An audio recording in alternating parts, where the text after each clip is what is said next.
The drone behind me is designed to carry New Zealand native tree seed pods, so little pods that contain a bunch of ingredients for New Zealand native trees to grow. It's designed to cover landscape scale areas and disperse in seed pods across the entire area.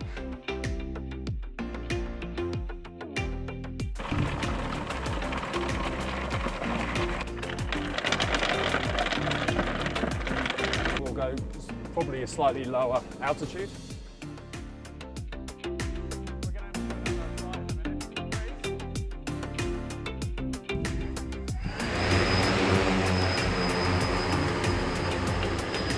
We totally see this as being a game changer to the current methods of planting trees in the ground. Guys go around, dig up the ground, put in a seedling. It's a great way, but it is pretty expensive, very time consuming, and it's very difficult to do in steep terrain, which New Zealand has abundance of.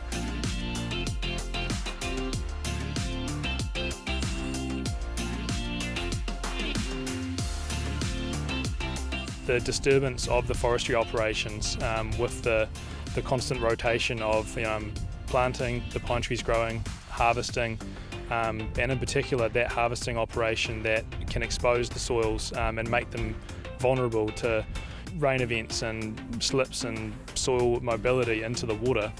So that's the key difference. Once the native cover is there, it's there to stay, and it's going to really help mitigate potentially some of that risk.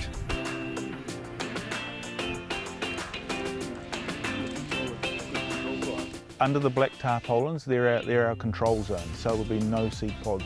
Once they're removed, there'll be no seed pods on those areas. We'll be monitoring here for the next 2 years.